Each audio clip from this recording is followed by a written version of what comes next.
आप लोग ENT notes खोल दे, जो पॉइंट्स मैं बताऊंगा वो आप लोगों ने साथ नोट करना है, ठीक है। तो ENT स्टेशन में जब आप लोग जाते हैं तो 3 तरह की चीज़ें वो आप लोगों से एक्सपेक्ट करते हैं। या तो इस तरह पिक्चर देते हैं, वो बताते हैं कि इसकी पार्ट्स बताए, इसका फंक्शंस बताए, या वो केस बना के देते हैं, और या वो आपसे इंस्ट्रूमेंट पूछता है, ठीक है। ये 3 चीज़ें आप लोगों को आ सकती है, लेकिन तीनों नहीं आती, कोई एक आता है, ठीक है जी। तो हम इसमें जो कॉमन पिक्चर्स है, जो कॉमन प्रेजेंटेशन होती है ENT के अंदर, वो इस सेशन में हम कवर करेंगे।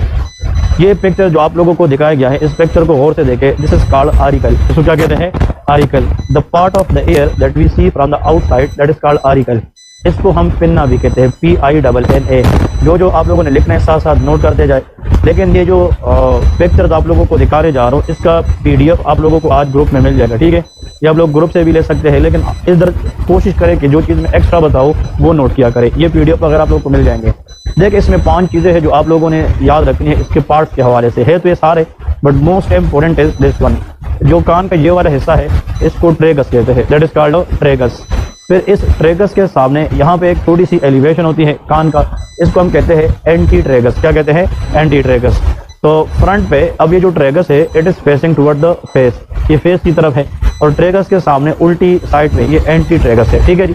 फिर इसके बाद नीचे ये लोब्यूल है। क्या है? लोब्यूल है, दैट इज इंपोर्टेंट वन। ये लोब्यूल, इसको हम ईयर लोब्यूल भी कहते हैं, लेकिन सिंपल ये लोब्यूल है।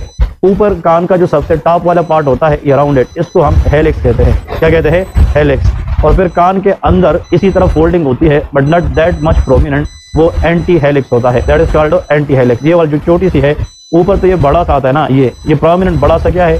ये हेलिक्स है। इसके सामने ये वाला क्या है? एंटी हेलिक्स है। तो ये 5 पार्ट्स आप लोगों को आने चाहिए। फिर इसके बाद अगर आप लोग देखते हैं, मिसाल के तौर पे ये इसके अंदर जो डिप्रेशन है, इसको एंटी हेलिकल स्कैपुला कहते हैं। तो मतलब मुख्तलिफ इसके पार्ट्स और भी है, बट 5 पार्ट जिसके बेसिक्स होते हैं, ट्रेगस, एंटी ट्रेगस, लोब्यूल, यहाँ पे हेलिक्स एंड एंटी हेलिक्स, ठीक है। ये 5 चीज़ें आप लोगों ने याद रखनी है। इसको कहते हैं main parts of the auricle. ये ऑरिकल की मेन पार्ट्स है। ऑरिकल का काम यह है कि जब हमें कोई बंदा आवाज़ देता है ना, इसके साथ साउंड वेव्स टकराती है, और वो साउंड वेव्स फिर एक्सटर्नल ऑडिटरी कैनाल की तरफ वो डायरेक्ट करती है, जिसके जरिए हमें आवाज़ सुनने में आसानी होती है। अगर हम दूर खड़े होते हैं और उस बंदे की साउंड वेव्स हम नहीं सुन सकते, तो कभी कभार जब इंसान हमें आवाज़ देता है और उसकी आवाज़ हम नहीं सुनते, तो हम इस कान को थोड़ा सा फोल्ड करते हैं कि आप क्या कहना चाहते हैं। अब इस फोल्ड का मतलब यह है कि यही ऑरिकल होता है जो साउंड वेव्स को कैप्चर करता है। और फिर ये एक्सटर्नल यहाँ पे जो होता है ना, ये जो यहाँ पे ओपनिंग होता है, इसको एक्सटर्नल मिएटस कहते हैं। क्या कहते हैं? External meatus. और फिर इसके अंदर एक्सटर्नल ऑडिटरी कैनाल है, वो जाके टिम्पेनिक मेम्ब्रेन के ऊपर खत्म होती है, ठीक है जी। ये इसके जनाब मेन पार्ट होते हैं। इसके बाद ये वाला जो है ना, ये भी सेम है। आप लोगों को वो पिक्चर और ये पिक्चर सेम नजर आता है, तो आप लोगों ने घर जाके एक ये देखना है कि what is auricle, what are the main 5 parts of auricles, ठीक है जी। ऑरिकल्स के जो 5 पार्ट्स है वो आप लोगों ने करके जाना है। ये भी एनालिसिस स्टेप 1 में 1 साल क्वेश्चन आया है, ठीक है जी। अब देखिए, सबसे पहले this picture not look normal, ये नॉर्मल नहीं है, ठीक है। There is abnormality in the picture. इस पिक्चर के अंदर जनाब एबनॉर्मेलिटी है। अब वो एबनॉर्मेलिटी ऐसी है कि इसमें जनाब ऑरिकल के अंदर प्रोमिनेंट स्वेलिंग है। क्या है? स्वेलिंग है। अब ये जो स्वेलिंग है, अब ये अपर पार्ट में है। कहाँ पे है? अपर पार्ट में है। इसमें आप लोगों को एग्जामिनर कहेगा कि मिसाल के तौर पे एक बंदा है। अब यहाँ पे अगर आप लोग देखते हैं ना, ये कोई ओल्ड एज का बंदा नहीं है, यंग एज का नजर आ रहे हैं, ठीक है जी। कभी कभार वो ये बताता है कि इस बंदे ने चोट खाई है, मतलब कहीं पे वो फॉल कर गया है, वो गिर गया है। या कभी कभार वो कहता है कि बॉक्सर है और बॉक्सिंग करते वक्त उसको 2 से 3 दिन बाद पंच लगी थी, और पंच लगने के बाद इसके जो कान का हाल है ये हुआ है। तो पंच लगने के बाद, कान में ट्रॉमा के बाद अगर इस तरह की स्वेलिंग आती है, इसको हम ऑरिकुलर हीमाटोमा कहते हैं। क्या कहते हैं? Auricular haematoma. ये हीमाटोमा है, वेरी इंपॉर्टेंट। तो आप लोगों ने एनआरई स्टेप 1 के नोट्स में से ऑरिकुलर हीमाटोमा पढ़ना है, ठीक है जी। ये लेके अपने पास जो चीज़ें मैं बताऊंगा, ये साथ थोड़ा सा जाके रिवाइज करने हैं। इसके बारे में बात सुने, वेरी इंपॉर्टेंट। एक्चुअली इस ऑरिकल के अंदर छोटे छोटे वेसल्स होते हैं, ब्लड वेसल्स होते हैं। जब आपको किसी पेशेंट को चोट लगती है या ट्रॉमा होता है, तो उस ब्लड वेसल्स के अंदर टीयरिंग होती है, और जब टीयरिंग होती है द वेसल कैन ब्लीड। और जब वेसल से क्या होती है? ब्लीडिंग होती है, तो वहां से ब्लड निकल आता है। And if the blood become clot outside the vessel, that is called haematoma. इसको क्या कहते हैं? हीमाटोमा। हम तो कहते हैं ना, मेजॉरिटी ओमा, सार्कोमा, कार्सिनोमा, ये कैंसर होते हैं, but some omas are not cancer. One of the example is hematoma. Hematoma अगर कि ओमा जरूर है, बट ये कैंसर नहीं है। It is the collection of blood outside the blood vessel in clot form. जब ब्लड वेसल से बाहर खून क्लॉट या मुंजमद होती है, उसको हीमाटोमा कहते हैं। अब वो हीमाटोमा अगर ऑरिकल में आ जाए, तो उसको हम ऑरिकुलर हीमाटोमा कहते हैं। इसके लिए जनाब डायग्नोसिस क्लिनिकल है, इसके लिए कोई इन्वेस्टिगेशन की जरूरत नहीं है, क्लिनिकल डायग्नोसिस। और कभी कभार एग्जामिनर कहता है कि अगर हीमाटोमा लार्ज है, पूरे कान का है, ये पूरी की पूरी आर्टिकल हमें गोभी की तरह नजर आती है, कॉलीफ्लावर अपीयरेंसेस में होती है। क्या होती है? Cauliflower appearance. तो कॉलीफ्लावर अपीयरेंस किस में होती है? Auricular haematoma. ट्रीटमेंट आपके पास आपसे उधर पूछा है इंसिजन एंड ड्रेनेज। जो हीमाटोमा है इसको हम इंसाइज करके क्या करेंगे? ड्रेन करेंगे। जब तक ड्रेन नहीं करेंगे तो जो क्लॉटेड ब्लड है वो वहां से निकलेगी नहीं। तो हम इंसिजन एंड ड्रेनेज करेंगे। ड्रेनेज के बाद हम पेशेंट को एंटीबायोटिक देंगे 5 दिन के लिए। कितने दिन के लिए? 5 दिन के लिए, ताकि इसके ऊपर सेकेंडरी बैक्टीरियल इन्फेक्शन ना हो जाए। ठीक है, तो सेकेंडरी बैक्टीरियल इन्फेक्शन को प्रिवेंट करने के लिए प्रोफाइलेक्टिकली 5 दिन की एंटीबायोटिक देते हैं। मेरी बात समझ गए कि नहीं? मैं स्टेशन डिस्कस कर रहा हूँ सारा, बट आप लोग घर जाके भी पढ़ेंगे और ये मोटी मोटी चीजें लेके भी यही चीज आप लोगों से पूछते हैं। और इसमें लेके कॉम्प्लिकेशन, अगर ये पेशेंट हम ट्रीट ना करें तो इसकी कॉम्प्लिकेशन ये है। अब आप लोगों को पता है ये कार्टिलेज है कि बोन है? That is elastic cartilage. Article is made up of elastic cartilage. अब इस कार्टिलेज के जो बाहर वाले लेयर होता है उसको पेरिकोन्ड्रियम कहते हैं। ये तो पता है क्या नहीं? जिस तरह बोन में पेरियोस्टियम होता है ना, तो कार्टिलेज में क्या है? पेरिकोन्ड्रियम। अब अगर ये ऑरिकुलर हीमाटोमा ट्रीट ना हो जाए तो it can damage local auricular cartilage, और ये कार्टिलेज की इन्फ्लेमेशन कराती है, तो लेके पेरिकोन्ड्राइटिस। क्या कराती है? Perichondritis. Inflammation of perichondrium is called perichondritis. तो शाबाश, पिक्चर को देखे, that is auricular haematoma, a classical diagnosis specially after punch on the ear and falling from the height. जो बंदा हाइट से गिरकर इसकी काट लग जाए, या बॉक्सर के अंदर बॉक्सिंग के दौरान पंच लगे कान के ऊपर और 3 से 4 दिन के बाद उसको इस तरह की स्वेलिंग आती है, think about auricular haematoma. Clear है कि नहीं? That is the auricular haematoma. अब इसके बाद नेक्स्ट पिक्चर की तरफ जा रहे, आप लोगों को देखें, इसमें 2 चीजें नजर आ रही है, और से सुने। एक तो कान के अंदर कोई चीज नजर आ रही है, दूसरा बंदा है जो उस चीज को निकालने की कोशिश कर रहा है। मेरी बात समझ रहे क्या नहीं? इसका मतलब यह है कि इसके अंदर फॉरेन बॉडी ऑब्स्ट्रक्शन है। क्या है? Foreign body. बोले के शाबाश, foreign body in the air. ये भी एग्जाम के अंदर आता है कि भाई फॉरेन बॉडी आप लोगों को क्लिनिकली भी ज्यादातर क्वेश्चन में मिलता है, और foreign body in the air इसका मतलब क्या है? फॉरेन बॉडी आप लोगों से वाइवा में पूछेगा तो लेके 2 तरह की है, types, living and non living. ठीक है, कभी कभार इंसान मोटरसाइकिल चलाते चलाते कोई चीज अंदर कान में चली जाती है। कभी कभार गर्मियों के मौसम में हम बाहर सोते हैं, सहन में सोते हैं, तो मतलब हशरात वगैरह, बीज वगैरह, या इस तरह के इंसेक्ट्स वगैरह, मैगट्स वगैरह जा सकती है कि नहीं? ये कान में जा सकते हैं। उस केस में वो लिविंग है। क्या है? लिविंग है। बच्चों में जो स्कूल में आपस में खेलते रहते हैं, पीस ऑफ चाक एक दूसरे के कान में रखते हैं, या मतलब कोई सीड वगैरह है, चावल का दाना है, राइस वगैरह है, ये सारे, कोई मिसाल के तौर पे कपड़ा है, रुई है, ये सारे नॉन लिविंग के अंदर आते हैं। किस में आते हैं? Non living. Metallic ball bearing होती है, जो बेयरिंग टाइप होते हैं छोटे छोटे, या जो बंटिया होती है उनके साथ बच्चे खेलते हैं, ये फॉरेन बॉडी में सकते हैं क्या नहीं? इसका मतलब बड़ों में नॉन लिविंग में कॉमन फॉरेन बॉडी, ये broken end of the match stick. जब हम कान के अंदर जो ईयरबड वगैरह कान साफ करते हैं ना, कभी कभार वो ब्रोक हो जाती है, तो ब्रोकन एंड इसका रह जाता है। ये सारे जनाब फॉरेन बॉडी है। फॉरेन बॉडी अगर मिसाल के तौर पे हमारे पास क्या हो, फॉरेन बॉडी अगर वो लिविंग है, क्या है? लिविंग, तो मैनेजमेंट में initially we have to kill that foreign body. Initially क्या करेंगे? किल करेंगे। किल करने के बाद रिमूव करेंगे। तो living foreign body has to be kill initially and then remove. Otherwise अगर आप उसको निकालने की कोशिश करेंगे, उसमें भी तो वो तो लिविंग है ना, उसमें भी तो एक जान है कि नहीं है? तो आप लोगों को पता है वो भी जोर लगाएगा, आप भी। तो इसलिए जनाब आप ईयर के अंदर म्यूकोजल टीयरिंग करा सकते हैं, ईयर से ब्लीड हो सकती है। इसलिए जरूरी है कि लिविंग फॉरेन बॉडी को पहले किल करें। हाउ? लेके भाई पुटिंग मस्टर्ड ऑयल, जो सरसों का तेल है ना, अगर आप कान के अंदर 1-2 बूंदे करेंगे, इससे फॉरेन बॉडी मर जाती है। समझ गए क्या नहीं? दूसरी चीज हाइड्रोजन परऑक्साइड। क्या चीज? Hydrogen peroxide. इन दोनों चीजों से फॉरेन बॉडी किल हो सकती है, और फिर हम उसको बाद में रिमूव करेंगे। अगर नॉन लिविंग है तो उसको हम फिर डायरेक्ट रिमूव करते हैं। और एग्जाम क्वेश्चन ये है, जो फॉरेन बॉडी डीप है, क्या है? डीप है, या स्मूथ नेचर की है, जो पकड़ नहीं देते या हम नहीं निकाल सकते, that has to be remove under GA, general anaesthesia. हम क्या करते हैं? जीए करते हैं, और इसके जरिए हम फॉरेन बॉडी को रिमूव करते हैं। ठीक है जी। अब सवाल ये है कि फॉरेन बॉडी को रिमूव करने के लिए वहां पे जब आप लोग स्टेशन में जाते हैं तो आप लोगों को एक चीज वो बताते हैं, इस तरह का इंस्ट्रूमेंट वो आप लोगों को दिखाएगा। ठीक है जी। ये इंस्ट्रूमेंट नजर आ रही है कि नहीं? ये इंस्ट्रूमेंट इस तरह आप लोगों को दिखाएगा कि यार ये इंस्ट्रूमेंट पकड़े, ये है क्या चीज? सबसे पहले इसको कहते हैं क्रोकोडाइल फोर्सेप्स। ये क्या है? क्रोकोडाइल। ये क्रोकोडाइल की तरह है, ये क्रोकोडाइल फोर्सेप्स है। मेरी बात समझ रहे हैं कि नहीं? क्रोकोडाइल फोर्सेप्स, इसको हम कैसे पहचानते हैं? नंबर 1, इसकी एक लॉन्ग पार्ट होती है और एक शॉर्ट पार्ट होती है, और इसका जो टिप होता है ये जनाब ओपन हो सकता है। देखिए ये ओपन हो सकता है। अब इसके जरिए हम नाक से और कान से फॉरेन बॉडी को रिमूव करते हैं। तो crocodile forceps is used to remove foreign body from the ear और नोज। ये नाक और कान से जो फॉरेन बॉडी है उनको रिमूव करने के लिए इस्तेमाल होता है। ये कौन सा फोर्सेप है?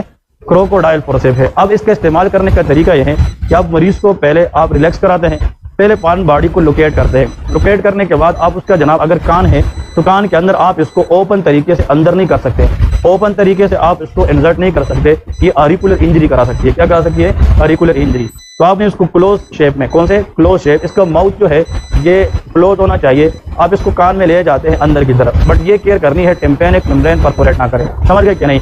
जब आप उधर तक पहुंचते हैं तो उधर जाके फॉरेन बॉडी के साथ इसका मुंह क्या करना चाहिए, खोलना चाहिए और इसके ऊपर फॉरेन बॉडी को पकड़ के बाहर की तरफ निकालना चाहिए। तो ये क्रोकोडाइल फोर्सेप्स है, इसका यूज ये है, ये हम एयर से और नोज से फॉरेन बॉडी को रिमूव करने के लिए इस्तेमाल करते हैं। ठीक है जी, ये इधर मैं रखता हूँ, क्लास के बाद आप लोगों ने देखना है और फिर ये ऑफिस वालों को देना है। ठीक है जी, आखिर में इसको हम प्रैक्टिस करते हैं। तो फॉरेन बॉडी हम पढ़ रहे थे, तो उसमें हम कौन सा फोर्सेप यूज करेंगे, क्रोकोडाइल फोर्सेप यूज करते हैं। ठीक है, ये लाइट ऑफ कर देता है बस। ओके, अब ये तो आप लोग को समझ आ गई, ये फॉरेन बॉडी है। इसके बाद अब डिस्कस करते हैं नेक्स्ट वन। इस स्ट्रक्चर को देखें, ये स्ट्रक्चर बार बार आता है एग्जाम के अंदर, ये स्ट्रक्चर बार बार आप लोगों को आएगा। इसको टिम्पैनिक मेम्ब्रेन कहते हैं। ये क्या है, टिम्पैनिक मेम्ब्रेन। ठीक है जी, मार्क कर दे दो, मार्कर उधर, टिम्पैनिक मेम्ब्रेन। ठीक है, ये टिम्पैनिक मेम्ब्रेन है, ये बहुत इंपॉर्टेंट है, ये आप लोगों को एग्जाम के अंदर आता रहता है। टिम्पैनिक मेम्ब्रेन के बारे में 2-3 चीजें आप लोगों को अभी मैं बताऊंगा। देखिए, टिम्पैनिक मेम्ब्रेन जब हम देखते हैं तो उसको आइडेंटिफाई करने के कुछ तरीके हैं। ठीक है जी, वो हम यहाँ से डिस्कस करेंगे। मैं मिसाल के तौर पे आप लोग को बताता हूँ। देखिए, ये जो एरिया है ना, ये वाला, ये आप लोगों को मतलब शाइनी नजर आती है, आती है क्या नहीं, ये शाइनी नजर आती है, इसको कहते हैं कोन ऑफ लाइट। क्या कहते हैं, कोन ऑफ लाइट। ये जो शाइनी पार्ट है ना, शाइनी पार्ट, इधर गौर से देखे, it is not the part of tympanic membrane. ये एग्जामिनर पूछता है कि ये टिम्पैनिक मेम्ब्रेन का अपना हिस्सा नहीं है। ये जब आप ओटोस्कोप इस्तेमाल करते हैं, कौन सा चीज, ओटोस्कोप, कान में देखते हैं और इसके अंदर जो लाइट टिम्पैनिक मेम्ब्रेन पे पड़ती है, ये इसका रिफ्लेक्शन होता है। अब समझ रहे कि नहीं? So this cone of light is the reflection of the light that is exert on the tympanic membrane from what, otoscope। तो ओटोस्कोप से जो लाइट पड़ती है टिम्पैनिक मेम्ब्रेन के ऊपर, उसकी रिफ्लेक्शन से हमें क्या मिलती है, कोन ऑफ लाइट। लेकिन ये एक्चुअल टिम्पैनिक मेम्ब्रेन का अपना हिस्सा नहीं है। Very very important one. और ये हमें टिम्पैनिक मेम्ब्रेन की पोजीशन बताती है। क्या बताती है, पोजीशन बताती है। अब ये कोन ऑफ लाइट आपके साथ ये कहता है कि ये कौन सा पोजीशन है, बताइए, गौर से सुने। इस टिम्पैनिक मेम्ब्रेन को हम घड़ी की शक्ल में कंसिडर करेंगे। ये क्लॉक है, क्या है, क्लॉक। तो इधर कितने बजे है, 12 है, फिर 1 2 3, इधर कितने बजे है, और ये इसको 7 o'clock कोन ऑफ लाइट कहते हैं। क्या कहते हैं, 7 o'clock। और जिस टिम्पैनिक मेम्ब्रेन में कोन ऑफ लाइट ये 7 o'clock पे हो, तो कौन सी होनी चाहिए, ये, हाँ जी, एनीवन, ये सुने क्या नहीं? ओके, अभी हम डिस्कस करेंगे नेक्स्ट स्लाइड में, जस्ट वेट फॉर इट। कुछ टिम्पैनिक मेम्ब्रेन होती है जिसमें कोन ऑफ लाइट किधर होता है, 5 o'clock। तो हमारे तो 2 कान है ना, तो दोनों कान के अंदर टिम्पैनिक मेम्ब्रेन की पोजीशन थोड़ी वेरी करती है। एक में कोन ऑफ लाइट हमें 5 पे नजर आती है और एक पे 7 पे नजर आती है। अभी हम डिस्कस करेंगे कैसे, बट ये टिम्पैनिक मेम्ब्रेन का एक्चुअल हिस्सा नहीं है। अब और से सुने, एक्चुअली ये बहुत इंपॉर्टेंट है। This is the bone which is ossicle, और इसका नाम क्या है, मेलियस है। That is the malleus. Tympanic membrane के साथ जहां पे मेलियस बोन एंड होता है, इसकी टिप को, किस बोन की, मेलियस की टिप को, एंड को अम्बो कहते हैं। क्या कहते हैं, umbo. This is the most prominent part of tympanic membrane. Tympanic membrane में हर तरह के पिक्चर में ज्यादातर दिखने वाला हिस्सा वो अम्ब होता है, and that is the end of Méliès bone. ये किस बोन का एंड है, मेलियस बोन। टिम्पैनिक मेम्ब्रेन का अगर ये वाला पार्ट आप लोग देखते हैं, गौर से सुने, यहाँ पे 2 चीजें इंपॉर्टेंट है। ये पार्ट अगर आप देखते हैं, ये थोड़ा सा लूज पार्ट है। क्या है, loose part, fibrous loose part, membranous part होता है। इसको पार्स फ्लैसिडा कहते हैं। फ्लैसिड का मतलब लूज होता है, समझ रहे क्या नहीं? और ये पार्ट थोड़ा सा टाइट होता है। क्या होता है, टाइट, तो उसको पार्स टेंसा कहते हैं। तो the loose part of tympanic membrane वो पार्स फ्लैसिडा है, और जो टाइटन पार्ट है वो पार्सो टेंसा होता है। लेकिन major part of tympanic membrane is pars tensa. ये क्या होता है, पार्स टेंसा। तो आप लोग को ये पता होना चाहिए कि ज्यादा टाइट पार्ट ये पार्स टेंसा है। और ये जनाब क्या है, इनकस है। इनकस क्या है, ये भी एक बोन है। स्टेपिस, इनकस एंड मेलियस होता है। तो गौर से सुने, टिम्पैनिक मेम्ब्रेन जब हम देखते हैं तो सबसे पहले इसमें हम मेलियस बोन को देखते हैं, मेलियस के एंड को देखते हैं, दैट इज अम्बो। ये क्या है, अम्बो है, विच इज वेरी इंपॉर्टेंट। ऐसा करते हैं, अगर हम यहाँ से इस तरह की एक इमेजिनरी लाइन ड्रा करें, मेरी बात समझ रहे कि नहीं, क्या ड्रा करें, इमेजिनरी लाइन वर्टिकली। क्या, वर्टिकली। लेकिन वो लाइन ऐसी होनी चाहिए कि वो कहां से गुजर जाए, अम्बो से गुजर जाए। अब ये लाइन आप इधर ड्रा नहीं कर सकते, ये इधर ड्रा नहीं कर सकते, line should be in the middle. और फिर उसी लाइन के ऊपर एक कौन सा लाइन ड्रा करें, हॉरिजॉन्टल ड्रा करें, और वो भी कहां से पास होना चाहिए, अम्बो से। तो by this way, by drawing 2 imaginary line, these line are not the real lines. मेरी बात समझ रहे हैं, क्या है, इमेजिनरी। इमेजिन करके एक वर्टिकल लाइन और एक, हाँ जी, very good. By this way tympanic membrane convert into 4 quadrants. कितने quadrants, 4 quadrants, like antero superior, antero inferior, postero superior and postero inferior. तो जस्ट आप लोगों ने इतना याद रखना है, how we can divide tympanic membrane into 4 quadrant by drawing 2 imaginary line. ठीक है जी, ये इंपॉर्टेंट आप लोगों ने यहाँ से गेट करना है। दूसरी बात, ये जो टिम्पैनिक मेम्ब्रेन है, ये फुली राउंडेड नहीं है, ये ओवल शेप होती है। क्या होती है, ओवल शेप। ये फुली राउंडेड शेप में नहीं होती। और टिम्पेनिक मेम्ब्रेन जब हम देखते हैं तो हमारा फोकस यही होता है कि आया टिम्पेनिक मेम्ब्रेन परफोरेट है या नहीं है, टिम्पेनिक मेम्ब्रेन के अंदर बल्जिंग है कि नहीं है, टिम्पेनिक मेम्ब्रेन के अंदर कोन ऑफ लाइट नजर आ रही है कि नहीं आ रही। जिस टिम्पेनिक मेम्ब्रेन में कोन ऑफ लाइट नजर ना आए, यार ये एरिया भी शाइनी है, ये भी है, लेकिन ये ज्यादा शाइनी है, बिल्कुल पता चलता है the shiniest part of tympanic membrane is called cone of light. तो एग्जाम क्वेश्चन यह है कि जो कोन ऑफ लाइट होता है या तो वो 7 o'clock पे आप लोगों को नजर आएगा या 5 पे नजर आएगा। इसके अलावा अगर नजर नहीं आया, it's mean there is something wrong in the ear. तो टिम्पेनिक मेम्ब्रेन पे कोन ऑफ लाइट का नजर ना आना इट शो पैथोलॉजी। ये क्या बताएगी? पैथोलॉजी बताएगी। ये समझ गए कि नहीं? तो टिम्पेनिक मेम्ब्रेन का एक पार्ट पार्स प्लेसिडा है, एक पार्स टेंसा है, एक हमारे पास क्या है, that is umbo malleus and cone of light है। ठीक है जी, ये वाले ये ऊपर लाइट ऑफ कर दे। ठीक है जी, अब इसके बाद नेक्स्ट आते हैं, देखिए इस पिक्चर को देखते हैं। ये भी टिम्पेनिक मेम्ब्रेन का पिक्चर है, लेकिन इसमें क्या है, ये परफोरेशन है। क्या है? परफोरेशन है। अब अगर ये परफोरेशन आपको सेंटर में नजर आए कि साइड पे है, इसको हम पेरिफेरल परफोरेशन कहते हैं। कभी कभार बिल्कुल मिड में होती है, उसको सेंट्रल परफोरेशन कहते हैं। ठीक है जी, अब अगर टिम्पेनिक मेम्ब्रेन परफोरेशन है और साथ में ओटाइटस मीडिया है और इसके अंदर पीप बनती जा रही है और इस पर 3 महीने से कम टाइम लगा है, ASOM है, 3 महीने से ज्यादा है तो CSOM है। सर ये पूछेगा कि टिम्पेनिक मेम्ब्रेन अगर रप्चर हो जाए और उसको हमने मेडिकली सर्जिकली रिपेयर करना है तो दैट इज टिम्पेनोप्लास्टी। उसका नाम क्या है? Tympanoplasty. So repairing of tympanic membrane is called tympanoplasty. अब ये भी क्या है? टिम्पेनिक मेम्ब्रेन परफोरेशन है कि नहीं? That is tympanic membrane perforation. अब देखिए यहाँ पे अगर आप लोग देखते हैं, वेरी वेरी इंपॉर्टेंट वन, यहाँ पे इन लोगों ने वैसे दिखाया है, ये देखिए ये मेलियस है। कौन सा बोन है? मेलियस। और ये क्या है? वेरी गुड, ये अम्बो है। अगर आप लोग देखते हैं ये नॉर्मल है, नॉर्मल फाइंडिंग है, इसमें कोई होल वगैरह है? नो। बट इधर यहाँ पे और यहाँ पे फोर्स है कि नहीं? ये टिम्पेनिक मेम्ब्रेन परफोरेशन दिखाई है। ये आप लोग मोबाइल में खोलेंगे, that will be easy to understand. अब इसको देखें, what is this? Very good, that is epistaxis. ये क्या है? Epistaxis, bleeding from the nasal mucosa, that is called epistaxis. Epistaxis 2 तरह की है, एंटीरियर एंड पोस्टीरियर। जो एंटीरियर है वो लिटल एरिया से होती है, पोस्टीरियर वुडरफ एरिया से होती है। ठीक है, आप लोगों ने घर जाके ये डिफरेंशिएट करना है कि एंटीरियर और पोस्टीरियर एपिस्टेक्सिस में क्या फर्क है। एंटीरियर एपिस्टेक्सिस के अंदर जो ज्यादातर आर्टरी डैमेज होती है स्पिनोपेलेटाइन आर्टरी। कौन सी? स्पिनोपेलेटाइन, नाम सुना है कि नहीं? और एंटीरियर एपिस्टेक्सिस में कभी भी पेशेंट को ये ना कहे कि ऊपर देखे, क्योंकि ये ब्लड फिर नीचे ईयरवे में जा सकती है, जिससे एस्पिरेशन के चांसेस हो सकती है। इसलिए एपिस्टेक्सिस के अंदर चाहे कोई भी मरीज आता है, ask the patient to lean forward for 10 to 5 minutes and you have to squeeze the tip of the finger with index and thumb। आप थंब और इंडेक्स फिंगर से 5 से 10 मिनट तक उसकी टिप ऑफ द नोज पे press करें to cause local vasoconstriction and decrease bleeding tendency. इसको कहते हैं ट्रोटर मेथड। क्या कहते हैं? Trotter method, TROTTER। Trotter method का मतलब pinching the tip of the nose with index and thumb for 5 to 10 minutes and to see either the bleeding is decreased or not। जिन लोगों के मतलब नाक से खून आती है, सब लोगों ने देखा होगा घरों में, गाँव के अंदर लोग इसके सर पे ठंडा पानी वगैरह जो है वो मतलब कहते हैं ठंडा पानी से सर पे डालने से उसकी खून रुक जाती है। होता है कि नहीं? इसकी वजह यह होती है कि जो ठंडा पानी है इट कैन कॉज वेजो कंस्ट्रक्शन, और जब वेजो कंस्ट्रक्शन होती है तो इससे ब्लीडिंग टेंडेंसी कम हो जाती है। ठीक है जी, तो अब देखिए खून चाहे जितना क्यों ज्यादा ना जाए, डोंट केयर अबाउट इट। हम खून रिप्लेस भी कर सकते हैं, ट्रांसफ्यूज भी कर सकते हैं, बट अगर एक माइल्ड छोटी सी कतरा भी आप एयरवे में चली जाए तो उससे इंसान की जान भी जा सकती है। ठीक है जी, तो आपने पेशेंट को बताने कि आगे देखे बेसन में इस तरह वाट में आता है, आगे देखे और थोड़ा सा झुकना है ताकि इसका जो ब्लड है वो एयरवे में ना चली जाए। ठीक है, इंटीरियर एपिस्टेक्सिस में हम क्या करते हैं, जब पेशेंट की काज को रूल आउट करते हैं, इसकी काज हाइपरटेंशन हो सकती है, नेजल ट्रोमा हो सकती है, नेल प्रिक इंजरीज हो सकती है, मतलब कोआगुलेशन डिसऑर्डर हो सकती है, मतलब कुछ ड्रग्स से एंटी कोआगुलेट मेडिकेशन ओवरडोज हो सकती है, वारफरीन हेपरीन नाम सुना है क्या? नहीं। तो जब हम सारी की सारी चीज़ें रूल आउट करेंगे, फिर हम पेशेंट को मैनेज करने के लिए इसके अंदर नेजल पैकिंग रखेंगे। क्या रखेंगे? Nasal packing. हम पैकिंग रखते हैं, पैक जो है वो पुलिफेक्स के साथ हम मिलाते हैं ताकि उसको पेन ना हो, और nasal pack should be kept in the nose for 24 hour. कितना? 24 आवर अगर एंटीरियर एपिस्टेक्सिस है और 48 आवर अगर पोस्टीरियर एपिस्टेक्सिस है। पेशेंट को बताएंगे कि जब हम पैक रखते हैं, पेशेंट को बताते हैं कि आप जो है सांस मुंह से ले ले, क्योंकि आपकी नाक 1 या 2 दिन तक बंद रहेगी। ठीक है जी। फिर दूसरी बात, अगर पेशेंट को खून के कतरे चोट में या हल्क में भी आते हैं, पेशेंट कहते हैं कि उसको आपने थूकना है। ठीक है जी, तो इस तरह हम एपिस्टेक्सिस को मैनेज करते हैं। ये भी क्या है? That is epistaxis, very important one.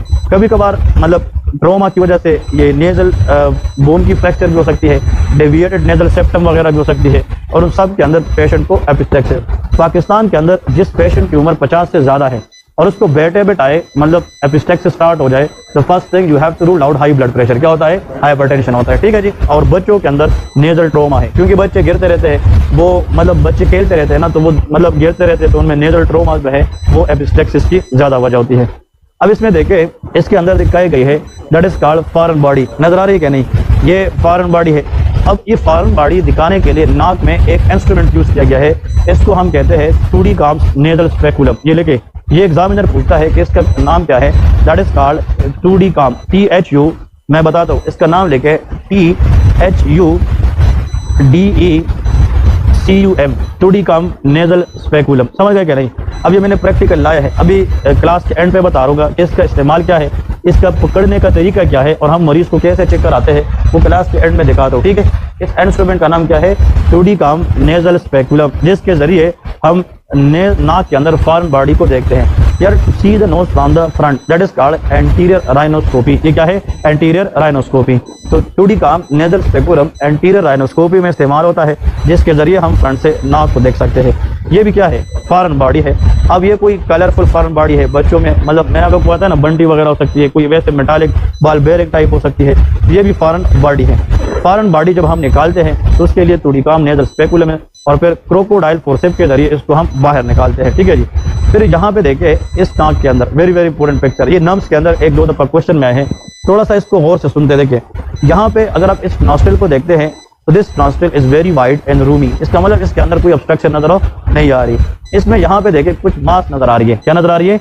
मांस नजर आ रही है। अब जब आपको एग्जामिनर ने यह बताया है कि इस बंदे की हिस्ट्री तकरीबन 4-5 महीने की है और इसका नाक एक साइड पे बंद रहती है, समझ रहे कि नहीं, तो वो हिस्ट्री के साथ आप समझ जाएंगे it may be nasal polyps. ये क्या हो सकता है? Nasal polyps. पोलिप्स के बारे में और से याद रखें, द नॉन कैंसरस, ये क्या है? Non cancerous benign masses arises from nasal mucosa.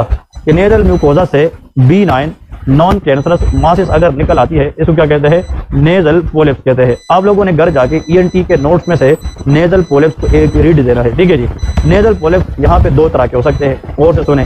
कुछ पोलिप्स ऐसे है जो इथोमाइड साइनस से आती है, कहाँ से? इथोमाइड, उसका नाम इथोमाइडल नेजल पोलिप्स है। और कुछ है जो मैक्सिलरी साइनस से निकलती है नाक की तरफ, वो एंट्रोक्वानल नेजल पोलिप्स है। एंट्रोक्वानल, इसका नाम अगर किसी ने लिखना है ANTRO, एंट्रो CHOANAL, क्वानल नेजल पोलिप्स, ये नाम सुने हैं क्या? नहीं। तो एंट्रोक्वानल और इथोमाइडल नेजल पोलिप्स ये आप लोगों ने याद रखने हैं। पोलिप्स में अगर एक पेशेंट डायग्नोज हो जाता है देन इसकी क्लिनिकल डायग्नोज है, और ओरिजिन के लिए हम पैरानेजल एक्सरे करते हैं। पैरानेजल एक्सरे के जरिए हम ये देख सकते हैं कि इन पोलिप्स की ओरिजिन क्या है, और ट्रीटमेंट में लेके पोलिपेक्टोमी क्या करते हैं? पोलिपेक्टोमी। ये जो नेजल पोलिप्स है इनको हम सर्जिकली क्या करेंगे? रिमूव करेंगे, इसको हम पोलिपेक्टोमी कहते हैं, ठीक है जी। तो नेजल पोलिप्स का जो ट्रीटमेंट ऑफ चॉइस है वो क्या है? पोलिपेक्टोमी है। नेजल पोलिप्स रिमूव करते हैं then patient will feel easy and the patient obstruction will be relieve, ठीक है जी। तो ये नेजल पोलिप्स के बारे में। अब दूसरी बात, अगर इस तरह पिक्चर दिया है और न कोई हिस्ट्री है, न कोई पेशेंट एज है, कुछ भी नहीं है, पिक्चर है, तो देखिए आप कहेंगे कि sir according to my diagnosis मैं डिफरेंशियल डायग्नोसिस बता सकता हूँ। It may be foreign body, क्या हो सकती है? Foreign body. It may be nasal polyps और it may be nasal tumour, ये क्या हो सकता है? Nasal tumour. लेकिन जो नेजल ट्यूमर है ना, इसकी थोड़ी बात सुने, वो ज्यादातर रेड नजर आता है, उसको कहते हैं फ्लिशी। इस तरह मीट नहीं होता, मीट वो फ्लिशी होता है, रेड होता है। और जब आप प्रोब लेते हैं ना, प्रोब, और आप उस प्रोब के जरिए उस मांस को क्या करते हैं? टच करते हैं। If the mass is easily bleed, तो वो ज्यादातर ट्यूमर होता है। पोलिप्स होते हैं दे नेवर ब्लीड, अगर आप इसको प्रोब के साथ टच करेंगे पोलिप्स को, ये ब्लीड नहीं करते, समझ रहे क्या? नहीं। तो tumour can bleed, polyps do not bleed, ठीक है जी। Tumour look like very red, polyps में not look like very red, ठीक है जी। ये इसकी जस्ट डायग्नोस्टिक फाइंडिंग है। But foreign body, nasal polyps और ट्यूमर ये इनकी डिफरेंशियल डायग्नोसिस है। देखिए यहाँ पे अगर इस पिक्चर को आप लोग देखते हैं तो यहाँ पे ये टंग है, टंग, और ये यूवुला है, क्या है? यूवुला है। और यहाँ पे देखिए जो टॉन्सिल्स है ना, इसके ऊपर एक मेम्ब्रेन सी बनी है, ठीक है जी। इसको कहते हैं मेम्ब्रेनस टॉन्सिलाइटिस, क्या कहते हैं? Membranous tonsillitis. And this is the it is due to mainly diphtheria infection. कौन सी? Diphtheria, corynebacterium diphtheria. It can cause membranous tonsillitis. Patient को इसमें सोर थ्रोट होता है, पेशेंट को डिस्पेजिया होता है, पेशेंट को हेलिटोसिस होता है, bad smell from the mouth आता है, ठीक है जी। और कभी कभार पेशेंट को साथ साथ फीवर भी रहता है, क्या sir? Fever, sore throat, dyspepsia and halitosis, these are the symptoms of tonsillitis. अब अगर टॉन्सिलाइटिस है पेशेंट को और इसमें तकरीबन 2 हफ्ते से कम टाइम गुजरा हो, वो एक्यूट है। फिर अगर वो 2 हफ्तों से ज्यादा है तो क्रोनिक है। एक बुक कहता है कि 2 हफ्ते, दूसरा कहते हैं 2 महीने, बट प्रैक्टिकली हम 2 हफ्ते लेते हैं, हम फिर ज़्यादा वेट नहीं करते। डिप्थीरिया के अंदर खासियत ये है कि ये एक मेम्ब्रेन बनाती है, समझ रहे कि नहीं, और ये मेम्ब्रेन अगर पीछे जाए तो इट कैन अफेक्ट एयरवे। किसको अफेक्ट करती है? एयरवे। अगर डिप्थीरियल टॉन्सिलाइटिस के अंदर ये मेम्ब्रेन पीछे जाके एयरवे को अफेक्ट करेगी, पेशेंट में डेवलप डिस्पनिया, उसको सांस की तकलीफ आ सकती है, और फिर उस केस के अंदर जो ट्रीटमेंट है दैट इज टॉन्सिलेक्टोमी है। क्या है? टॉन्सिलेक्टोमी। टॉन्सिलेक्टोमी लेके आप लोगों ने घर जाके देखना है इंडिकेशंस ऑफ टॉन्सिलेक्टोमी। कि इंडिकेशन क्या है, शायद एनआरई 1 में भी आता, एक रिकरेंट सोर थ्रोट है, अगर आपको बार बार सोर थ्रोट हो रहा है, ठीक है जी, उसके लिए। नंबर 2 आप लोग लिख सकते हैं पेरीटॉन्सिलर एब्सेस, अगर टॉन्सिल्स के इर्द गिर्द एब्सेस है फिर भी करा सकते हैं। मेम्ब्रेनस टॉन्सिलाइटिस के अंदर हम टॉन्सिलेक्टोमी करा सकते हैं।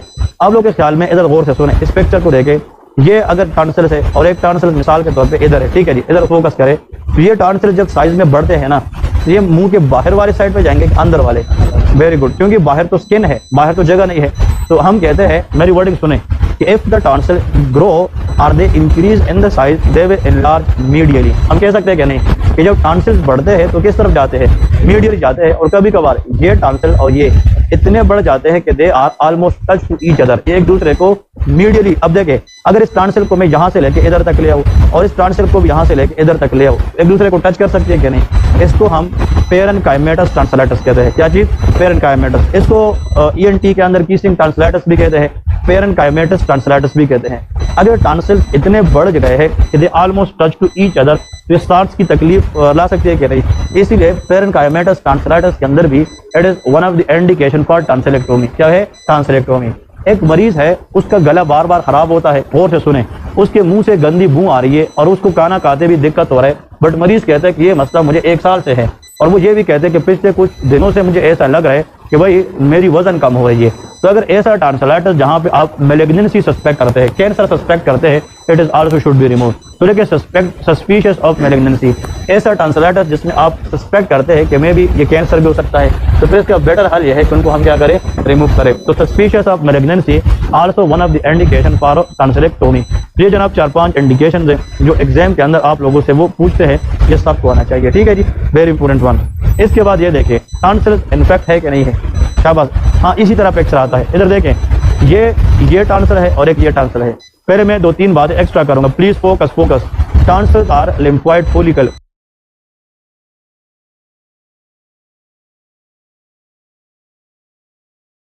दे help in our immunity. Tonsils का नॉर्मल काम हमारी इम्यूनिटी में रोल प्ले करना है, ये लिम्फोइड फोलिकल से बना होता है। किससे? Lymphoid follicle. अगर टॉन्सिल्स इन्फेक्ट हो जाए तो हमें फिर प्रॉब्लम होती है, लाइक इसमें सोर थ्रोट, फीवर होता है, डिस्पेरिया, इवन ये लोग पानी तक नहीं पी सकते। समझ गए कि नहीं? अब यहाँ पे इस टॉन्सिलाइटिस में कोई फस बनी है कि नहीं बनी? ये पीप है ना सारी, ये पीप बनी है, इसको कहते हैं बैक्टीरियल टॉन्सिलाइटिस, फोलिकुलर टॉन्सिलाइटिस भी कहते हैं। इसके छोटे छोटे पीप या फोलिकल बने हैं, फोलिकुलर या बैक्टीरियल टॉन्सिलाइटिस है। इन पेशेंट में अगर 1 साल के अंदर इस तरह की अटैक्स आती है 3 दफा से ज्यादा, कितनी?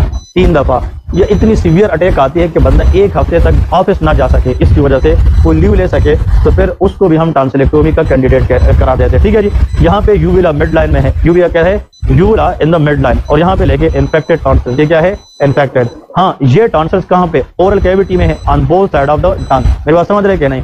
तो ये पॉइंट है, लोग इस पे याद करते हैं ENT वाले, कि ये दोनों, ये भी शहजादी है, ये भी शहजादी है, इसके बीच में मलका है। समझ रहे कि नहीं? ये टंग है। इसका मतलब ये है कि जो टंग है it is lies in the mid, और जो टॉन्सिल्स है they are the ball like masses. ये किस साइड पे है? साइडों पे है। Those tonsil that we look right here, इसको कहते हैं पैलेटाइन टॉन्सिल्स। ये कौन से है? Palatine tonsils. टॉन्सिल्स 4 तरह के होते हैं, कितने? 4। Those tonsil which are infected more, that is called palatine tonsil, जो हमारी ओरल कैविटी में है। कुछ टॉन्सिल्स पीछे है फेरिंग्स के साथ, उसको एडिनोइड्स कहते हैं, या फेरेंजियल टॉन्सिल्स कहते हैं। क्या कहते हैं? फेरेंजियल। यूस्टेशियन ट्यूब का नाम सुना है कि नहीं? उसके साथ जो टॉन्सिल है उसको ट्यूबल टॉन्सिल्स कहते हैं। कौन से टॉन्सिल? ट्यूबल टॉन्सिल्स, ठीक है। और एक टंग के साथ नीचे लिंगुअल टॉन्सिल्स होते हैं। तो lingual tonsils, palatine tonsils, tubal tonsils, and last one is pharyngeal tonsils, जिसको अगर वो बढ़ जाए तो एडिनोइड्स कहलाते हैं। इसलिए इन चारों में से most commonly infected tonsils palatine tonsil. कौन से होते हैं? पैलेटाइन। चलिए इस पिक्चर को देखें, ये टॉन्सिल्स बढ़ गए हैं कि नहीं? ये पिक्चर है, ये टंग है, ये क्या है? टंग है, और इसने यूविला को भी शिफ्ट किया है। देखें यूविला, अब ये टॉन्सिल इतना बढ़ के आया है कि यूविला को लेफ्ट साइड पे शिफ्ट कर रहे हैं, राइट पे कि नहीं? ये शिफ्टिंग भी है। अब ये टॉन्सिल अब बढ़ता जा रहा है, ये भी बढ़ता जा रहा है, and they are almost going to touch each other. और यहाँ पे देखे स्पेस कम से कम होती जा रही है। अगर मैं इस टॉन्सिल्स की बात करूँ इसके साथ और से देखे, ये भी टॉन्सिलाइटिस है कि नहीं, बट यहाँ पे स्पेस देखे डायमीटर क्या है, ज़्यादा है, ये वाइड है, बट यहाँ पे स्पेस क्या है, ये कम है, क्योंकि टॉन्सिलर एनलार्जमेंट यहाँ पे ज़्यादा है। तो यहाँ पे ये भी फोलिकुलर टॉन्सिलाइटिस है, बट इसमें यू वाला शिफ्ट है टुवर्ड दी अपोजिट साइड, ठीक है जी। अगर ये इतने ज़्यादा हो जाए कि इसकी सरफेस एक दूसरे को टच करे तो पेरेन्काइमेटस टॉन्सिलाइटिस है। कौन सी है? पेरेन्काइमेटस टॉन्सिलाइटिस है। अब देखना इस पेशेंट को, ये बिल्कुल इन्फेक्टेड टॉन्सिल है, तो आई थिंक इस तरह का पिक्चर आए तो मिस नहीं होना चाहिए, ठीक है जी। ये और टॉन्सिलेक्टोमी शुड बी डन अंडर जीए। हम जनरल एनेस्थीसिया में करते हैं, ये लोकल में नहीं करते, हम जनरल एनेस्थीसिया। मैंने पहले ये कहा था कि इसका काम इम्यूनिटी में रोल प्ले करना है। तो मरीज ये पूछता है कि अगर ये मैं रिमूव करूँ तो मेरी कुव्वत मुदाफ़अत पे असर पड़ेगी कि नहीं। मतलब टॉन्सिल रिमूवल से इम्यूनिटी पे अच्छा खासा असर नहीं पड़ता। इट लाइक अपेंडेक्टोमी, समझ गए क्या नहीं। इम्यूनिटी को मेंटेन करने के लिए बॉडी के साथ और बहुत सारी चीज़ें हैं, तो टॉन्सिल्स हमें रिमूव करने चाहिए अगर इसकी रिमूवल बनती है तो। यहाँ पे देखें ये भी पीछे एक मेम्ब्रेन दिखाई है कि नहीं, सेम जो है ना वो बैक्टीरियल टॉन्सिलाइटिस है। अब देखिए यहाँ पे इस पिक्चर में देखें इस नाक के अंदर टेढ़ापन है कि नहीं। अगर वो नाक इस तरह बताए कि जिसकी सेप्टम में टेढ़ापन हो, that is called deviated nasal septum. इसका नाम क्या है? Deviated nasal septum. इसकी इन्वेस्टिगेशन नहीं करते, ये क्लिनिकल डायग्नोज है। बट जब आप रिपेयर करते हैं ना इस डीएनएस को, तो ये तो पता होना चाहिए कि नेजल सेप्टम का कौन सा पार्ट एक्चुअल डिविएट है, ताकि हम वहाँ पे ही सर्जरी करें। उसके लिए हम पैरानेजल एक्सरे करते हैं। क्या करते हैं? Paranasal x ray. एक्सरे के अंदर हमें नेजल सेप्टम टेढ़ा नजर आता है, डेविएट नजर आता है। मेरी बात समझ गए? ये वाला जो पार्ट है ना, ये वाला, ये नाक का नेजल पार्ट होता है और ये सेप्टल पार्ट होता है। अगर आप लोग ये जगह पकड़े ना अपना, ये जगह हार्ड है, ये नेजल बोन है, ये बोन है, बोनी पार्ट है। और नीचे देखे तो ये मतलब आप इसको मूव भी कर सकते हैं, ये सेप्टल पार्ट होता है। कौन सा पार्ट? सेप्टल पार्ट होता है। अब इधर देखिए ये जो टेढ़ापन आप लोग को यहाँ से देखे इस तरह नजर आ रही है कि नहीं। अब यहाँ पे वो बिल्कुल नहीं है, इसका मतलब यहाँ पे ठीक है, that is after the surgery. अब यहाँ पे नाक के अंदर अगर आप देखें तो यहाँ पे स्वेलिंग है कि नहीं है, थोड़ी सी स्वेलिंग टाइप है कि नहीं। यहाँ की नाक और इसमें फर्क है ना। अगर आप लोग इस पिक्चर को गौर से देखेंगे, पेशेंट की आंखें क्या है, बंद है, और अभी तक उसने जो ना ओटी का स्क्रब वगैरह भी दिख रहे हैं। मेरी बात समझ रहे हैं कि नहीं। तो ये पिक्चर ली गई है सून आफ्टर द सर्जरी, और सर्जरी के 4-5 दिनों तक जो नाक है वो स्वेलन हो, उसकी स्वेलन होती है, फिर आहिस्ता आहिस्ता वो स्वेलिंग क्या हो जाती है, कम हो जाती है। तो ये नया नया पिक्चर लिया है यहाँ पे, इसलिए ये स्वेलिंग आप लोग को नजर आ रही होती है। समझ गए कि नहीं। तो ऑब्जर्वेशन इज द की, कि आप लोग को ये पता हो यार ये क्या हमें बता रहे और ये क्या बता रहे होते हैं, ठीक है। डीएनएस की जो ट्रीटमेंट है दैट इज सर्जरी। क्या है? सर्जरी है, सेप्टोप्लास्टी। क्या करते हैं? सेप्टोप्लास्टी। और नीचे दूसरा option SMR, sub mucosal resection. ये नाम सुना है कि नहीं? सब म्यूकोजल रिसेक्शन और सेप्टोप्लास्टी। लेकिन conservative management, best management that is septoplasty. क्या करेंगे? Septo, repairing of the septum back to normal, that is septoplasty. और ये भी एग्जाम में आते हैं कि 17 साल से पहले हम डीएनएस को रिपेयर नहीं करते, क्योंकि ये दोबारा रीअकर होता है। नेजल बोन को प्रॉपर डेवलप होने में 16 से 17 साल लगते हैं। तो septoplasty normally done after the age of 17 year, ये भी याद रखें। हम पहले ट्रांसरेक्टोमी, हमने बताया ना, ट्रांसरेक्टोमी 3 साल से कम बच्चों में नहीं करते। कितने? 3 साल। और जो सेप्टोप्लास्टी या SMR है, ये कोशिश करते हैं कि 17 साल के बाद करते हैं, ठीक है जी।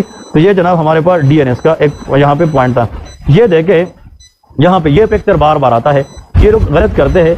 दिस, अगर आप ENT स्टेशन में जाके इस पिक्चर को देखते हैं, these are vocal fold. Vocal cord नहीं होता थ्रोट के अंदर, जो लैरिंग्स होता है वोकल कार्ड। हम लैरिंगोस्कोप आप लोग को दिखाएंगे प्रैक्टिकली, जिसके जरिए हम लैरिंग्स को क्या करते हैं, विजुअलाइज करके EDT ट्यूब उसमें डालते हैं ट्रेकिया में, ठीक है। तो ये लैरिंजियल फोल्ड के बीच में से ये आप लोग को बाल स्ट्रक्चर नजर आ रही है कि नहीं, इसको कहते हैं सिंगर नोड्यूल। क्या कहते हैं? सिंगर नोड्यूल या लेरिंजियल नोड्यूल जिसको कहते हैं। हम जब ज्यादा बोलते हैं ना, तेज बोलते हैं, ज्यादा बोलते हैं, तो क्या होता है, ये जो लेरिंजियल फोल्ड होते हैं ये आपस में ज्यादा वाइब्रेट करते हैं, और जब ये वाइब्रेट करते हैं तो इससे कुछ एबनॉर्मल ग्रोथ स्टार्ट हो जाती है, जिसको लेरिंजियल नोड्यूल या सिंगर नोड्यूल जिसको कहते हैं। इसको ये सिंगर इसलिए कहते हैं, ये फर्स्ट टाइम सिंगर में ज्यादा होता है जब डायग्नोज हुआ, क्योंकि वो गाने का रिहर्सल करते हैं ना बार बार, तो वो इस लेरिंजियल फोल्ड का इस्तेमाल ज्यादा करते हैं। मेरी बात समझ गए। तो जो लोग ज्यादा बोलते हैं, तेज बोलते हैं, उनमें लेरिंजियल नोड्यूल्स के चांसेस क्या होते हैं, वो ज्यादा होते हैं, but they are non cancerous. ये क्या है? Non cancerous. और बेस्ट ट्रीटमेंट इसका इनिशियल ये है, एडवाइस तो वॉइस अरेस्ट। पेशेंट को बताएंगे कि आप तेज ना बोले, आप कोशिश करें कि ज्यादा देर तक खामोश रहा करें, और अगर आपने कोई चीज बतानी भी है किसी को तो इशारों से बताया करें।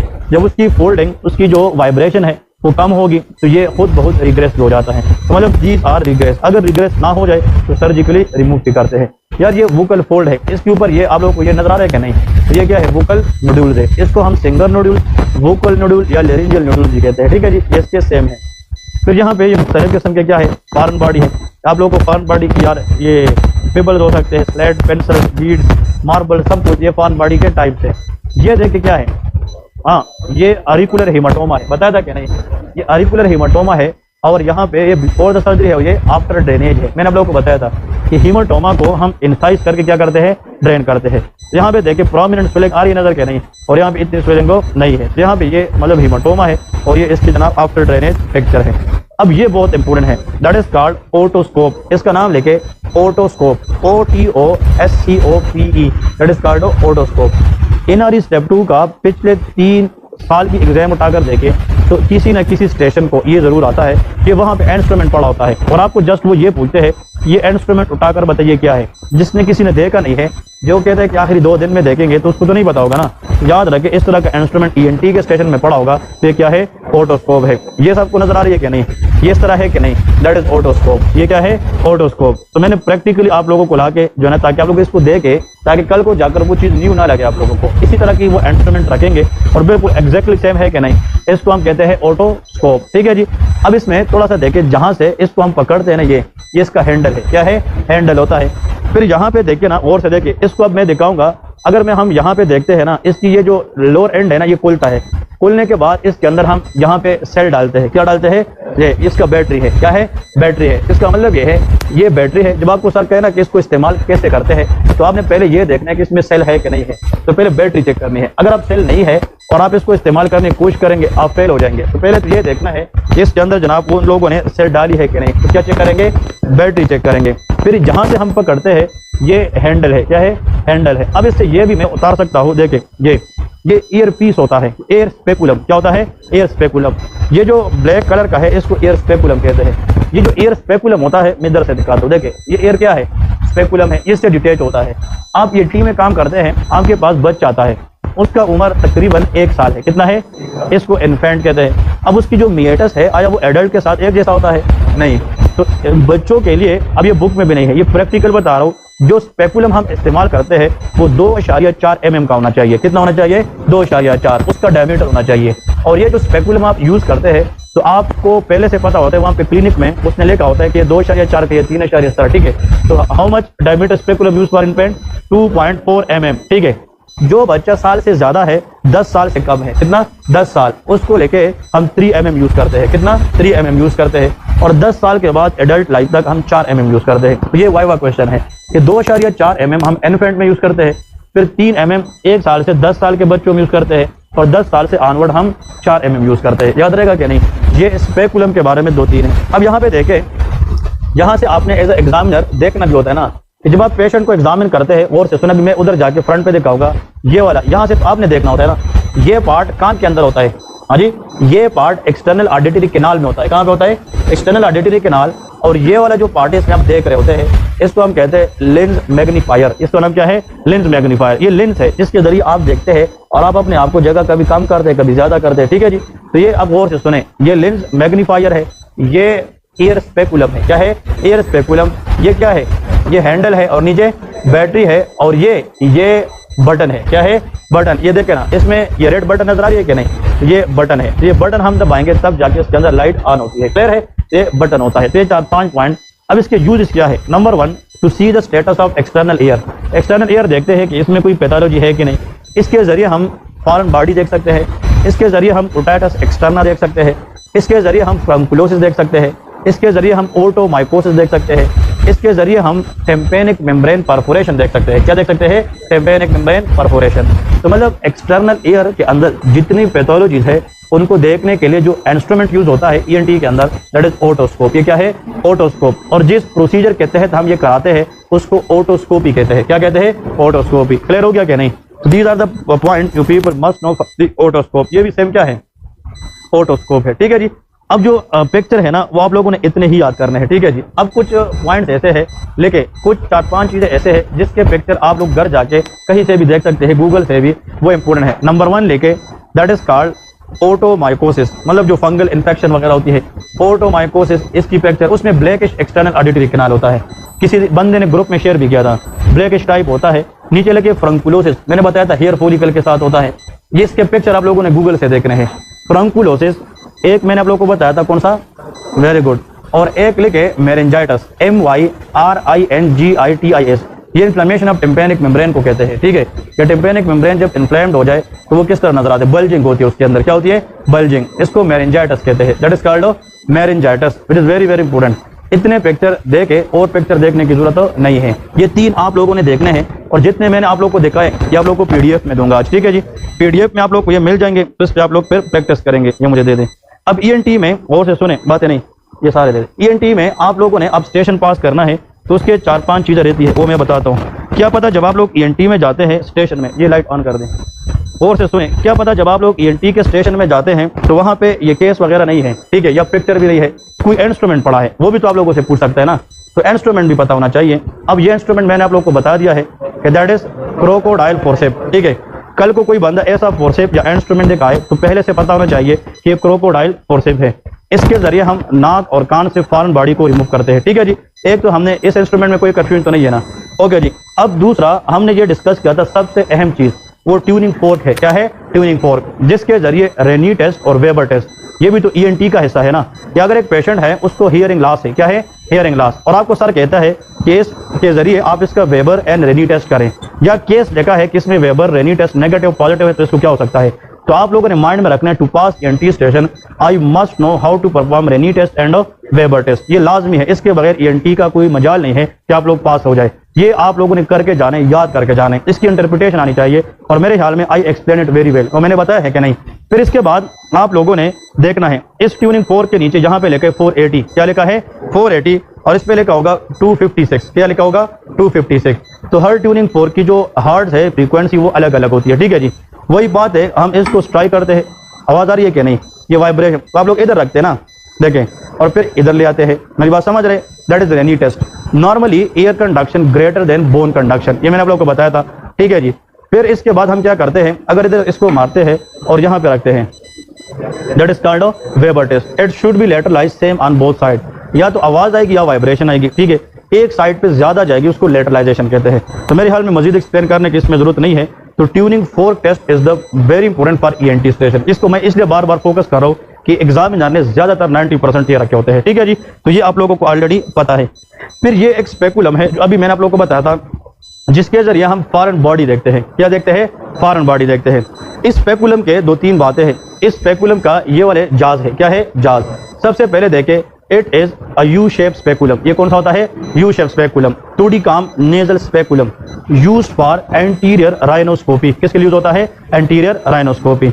आपको सर कहता है कि डॉक्टर साहब ले ले, और इसको भाई पकड़ने कैसे पकड़ते हैं, how to hold this speculum. अगर आप लोग इसको ऐसे पकड़ेंगे ना, ऐसे ऐसे, और आप जाके नाक का मुआयना करेंगे, ये गलत है। अब इसका पकड़ने का तरीका भी सीखना है, और हाउ टू यूज इट ये भी सीखना है। मेरी बात समझ गए, हमें इसको यूज करना है, एक आम प्रोसीजर है। पेशेंट उसकी ना कोई प्राइवेसी है ना एक्सपोजर है, क्या पता वो कहे कि ये करके दिखाए, ये मुझे यूज करके दिखाए। अब आप लोग बहुत सोचें, आप लोगों ने इस स्पेकुलम को ऐसे पकड़ना है अपनी, चले में राइट हैंड से, इंडेक्स फिंगर से। कहां से, इंडेक्स फिंगर से। आप लोग अपनी माइंड में सोचे, लेकिन स्पेकुलम को इंडेक्स फिंगर से ऐसे पकड़ना है कि इसकी जो जाज है ना वो मरीज की तरफ हो। मेरी बात समझ रहे कि नहीं, क्योंकि मरीज की तरफ हो और जो इंडेक्स फिंगर है वो अपनी तरफ हो। मेरी बात क्लियर है। फिर ऐसा करते हैं, इसको जब हम इंडेक्स फिंगर में पकड़ते हैं तो फिर हमारा ये वाला जो लिटिल फिंगर है ये बिल्कुल फ्री होना चाहिए, ये बिल्कुल फ्री होना चाहिए। फिर ऐसा करते हैं, ये कौन सा है, दैट इज थंब, ये क्या है, थंब है। इस थंब के जरिए हम अपनी इंडेक्स फिंगर को सपोर्ट देंगे। मेरी बात समझ गए कि नहीं। और आप लोगों ने ये वाला जो पीछे से ये मिडिल फिंगर है और कौन सा, रिंग फिंगर, इसके जरिए स्पेकुलम को इस तरफ प्रेस करना है। अब मैं बताऊंगा कैसे करना है। ये कौन सा फिंगर, ये कौन सा है, इंडेक्स फिंगर है। अब इंडेक्स फिंगर के ऊपर मैंने कौन सा फिंगर रखा, थंब रखा है, ठीक है। अब ये वाला कौन सा है, दैट इज मिडिल फिंगर, ये फ्रंट से आना चाहिए, और ये क्या है, रिंग फिंगर है। इसको आप लोगों ने ऐसे जोर दे रहे हैं। अब समझ रहे कि नहीं, ये बिल्कुल फ्री है, इसका कोई काम हो नहीं है। तो कितने फिंगर यूज हुए हैं, 4। और इस तरीके से जाके आप नाक में इसको इन करेंगे, और जब ये नाक के अंदर जाएगा क्लोज शक्ल में इसको छोड़ेंगे, तो जब छोड़ेंगे तो ये नाक को क्या करेगा, डायलेट करेगा। That is how to hold nasal Thudichum speculum. अभी आप लोग को बताऊंगा 4-4, 5-5 बंदे, जिसको नहीं आएगा तो पूछे, मैं दोबारा करके दिखाऊंगा। लेकिन hold with index finger, for the index finger support you put your thumb on that index finger, ताकि ये हिले ना। इसके ऊपर थंब रखेंगे, सामने से मिडिल फिंगर और रिंग फिंगर से जोर देंगे, and we can examine the patient. तो ये कौन सा स्पेकुलम है, टूडिकाम नेजल स्पेकुलम है। अब ये आता है जनाब, that is called, very good, otoscope. Otoscope जब मैं इंस्ट्रूमेंट पढ़ाऊंगा ना, फिर आप लोगों को एक दफा इसकी प्रैक्टिकल कराऊंगा। अब ओटोस्कोप जब हम इस्तेमाल करते हैं एज के हिसाब से हम इस एयर स्पेकुलम को चेंज करते हैं, ठीक है जी। हाँ जी, लाइट ऑन करें। ओके, तो ये हम according to the age change करते हैं। बच्चों में जिस तरह 2.4 mm है, बताया है कि नहीं, बड़ों में 4 mm है। अब हम क्या करते हैं, पहले बैटरी चेक करते हैं, बैटरी है, फिर मिसाल के तौर पे इसके अंदर लाइट होती है, क्या होती है, लाइट होती है। अब आप पेशेंट के पास जाते हैं ना, एक बंदा है ना, आप आए, मैं थोड़ा सा जस्ट करके दिखाता हूँ, अभी ज़्यादा आज पढ़ लिया, मैं इसको परफॉर्म करूँगा प्रैक्टिकली, ताकि आप लोग सीखे और फिर परफॉर्म भी करें। बट आज इतना सीखे कि इसको पकड़ने का तरीका क्या है और how we can use it, ठीक है जी। आप इधर बैठे, देखिए इधर अगर मिसाल के तौर पे फॉर एग्जांपल हम बंदा बैठा होता है, आप उसके पास आते हैं और वो इस तरह बैठा है, आप उसकी चेक करना चाहते हैं एयर, ठीक है जी। तो how you can examine the air of that patient. हम इसको अगर ऐसे पकड़ते हैं ना, ऐसे, इसको कहते हैं वर्टिकल, इसको क्या कहते हैं, वर्टिकल। और फिर कान में ऐसे देखते हैं तो ये गलत है, मेरी बात समझ रहे कि नहीं। अगर ऐसे हम पकड़ते हैं मिसाल के तौर पे हॉरिजॉन्टल, कौन सा, हॉरिजॉन्टल। और ये आप लोगों ने ऐसे पकड़ना है जैसे कि बंदा पेन नहीं पकड़ता, पेन बिल्कुल सिंपल, आप लोगों ने ऐसे नहीं पकड़ना, ऐसे, ये गलत है, ठीक है। पकड़ना ऐसे है जिस तरह हम पेन पकड़ते हैं, आप पेन की तरफ, लेकिन इसका जो हैंडल है ये कान के मुआयने के दौरान इसका हैंडल इसकी चेहरे की तरफ फेस करना चाहिए, किसकी तरफ, चेहरे की तरफ। तो ये वर्टिकल है कि हॉरिजॉन्टल है, हॉरिजॉन्टल है। अब आप सीधा देखें मिसाल के तौर पे, तो मैं इसको ऐसे चेक करूंगा ना, मेरी बात समझ रहे कि नहीं, ऐसे चेक करूंगा। लेकिन एक काम आप लोगों ने भूलना नहीं है कि सबसे ये वाला हाथ फ्री है, ये हाथ फ्री है, इसके जरिए आपका आरिकल पकड़ेंगे, मेरी बात समझ रहे। लेकिन इसको पूछेंगे कि आपको कान में दर्द वगैरह तो नहीं है, मुआयना है ना। अब जब आप इसका कान पकड़ेंगे ना, इधर थोड़ा सा सारे देखे, कान को पकड़ते हैं तो पहले इसको अपवर्ड मूव करते हैं, कौन सा, अपवर्ड, फिर मूव करते हैं बैकवर्ड, कहां पे, बैकवर्ड, और बाहर लेटरल। तो अपवर्ड, बैकवर्ड एंड लेटरल। जब आप ये 3 मूवमेंट करके थोड़ा सा इसको चेंज के रखते हैं तो external auditory canal become straight, वो क्या हो जाता है, स्ट्रेट हो जाता है। तो आपको इसके जरिए टिम्पेनिक मेम्ब्रेन आसानी से नजर आ जाता है। आप समझ रहे कि नहीं। तो मिसाल के तौर पे इस पेशेंट को, अब ये नहीं आपने ये खुद बस करना है, लेकिन कान पकड़ने के बाद सर आपको देखेगा कि you are moving the auricle or not. अगर आप जस्ट पकड़ के करेंगे आपका इंप्रेशन अच्छा नहीं जाएगा। You should make the external auditory canal straight before examination. तो for that you have to pull the ear upward, backward and laterally. और पेशेंट को कहेंगे कि सीधा देखें, और फिर आप आएंगे तो पेशेंट के कान में देखेंगे, ठीक है जी। लेकिन इसका डायरेक्शन उस साइड होना चाहिए, डायरेक्शन ऐसे नहीं होना चाहिए, डायरेक्शन ऐसे नहीं होना चाहिए, मेरी बात समझ रहे कि नहीं। न हैंडल की डायरेक्शन डाउनवर्ड होनी चाहिए, न हैंडल की डायरेक्शन अपवर्ड होनी चाहिए, but it should B toward the face of the patient, मेरी बात समझ गए। फिर दूसरे कान से हम चेक करेंगे, उस डायरेक्शन को भी हम फेस की तरफ। परफॉर्म कैसे करना है प्रैक्टिकली लाइट के जरिए, हम नेक्स्ट सेशन में इंशाल्लाह डिस्कस करेंगे।